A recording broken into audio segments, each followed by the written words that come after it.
காலங்கள் நகர நகல சரியாயிடும். அதாவது நான் இருக்கேங்க, கஷ்டப்பட்டுக்கிட்டு இருக்கேங்க, சரிங்களா? எனக்கு வந்து ஒரு பெண் வருது, 2 பெண் வருது. ஒன்று வந்து என்னைய மாதிரியே கஷ்டப்படுற ஒரு வீட்டு பொண்ணு, இன்னொன்று பார்த்தீங்கன்னா வசதியான வீட்டு பொண்ணு. 2 பேருமே பொண்ணு கொடுக்க ரெடியாக இருக்காங்க. அப்போ நான் என்னுடைய மனது குரங்கு தாவர போல தாவும். எப்படி தாவும்? திஸ் ஆர் தட் அப்படின்னு வர்றப்ப, இந்த பொண்ணை கல்யாணம் முடிச்சா வாழ்க்கையில் கஷ்டப்படணும், அந்த பொண்ணை கல்யாணம் முடிச்சா வசதி வாய்ப்பு வாழ்க்கை வரலாறு அப்படி நல்லபடியாக வந்துடலாம் அப்படின்ட்டு இயல்பாகவே நம்ம என்ன செய்வோம்னா பணக்கார வீட்டு பொண்ணை பார்த்து தவுவோம்.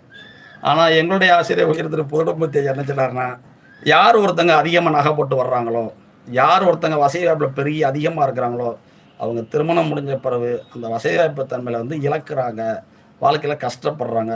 யார் ஒருத்தங்க ரொம்ப கஷ்டப்பட்டு வாழ்க்கை நடத்தி குடும்பத்தில் இணைகிறாங்களோ, அவங்க பார்த்தீங்கன்னா வசதி வாய்ப்பில் பெருகிடுறாங்க. நிறைய ஆடம்பரமாக கல்யாணம் முடிச்சு நிறையா நகை போட்டு போகிற பெண்கள் அனைவருமே கஷ்டப்படுறாங்க. கல்யாணத்துக்கே கஷ்டப்பட்டுக்கிட்டு இருக்க ஒரு சில பெண்கள், நகை போடுறதுக்கு கஷ்டப்பட்டு வாழ்க்கை நடத்துகிற பெண்கள், திருமணம் முடிஞ்சு கணவன் வீட்டுக்கு போட்டதுக்கப்புறம் அங்கே அனுசரித்து வாழும் பொழுது வாழ்க்கையில் பெரிய லெவலுக்கு குடும்பத்தையும் கொண்டு போயிடுறாங்க. அவங்களும் பொருளாதார ரீதியாக முன்னேறிடுறாங்க. அதனால் பெரிய லெவலுக்கு வரதட்சணை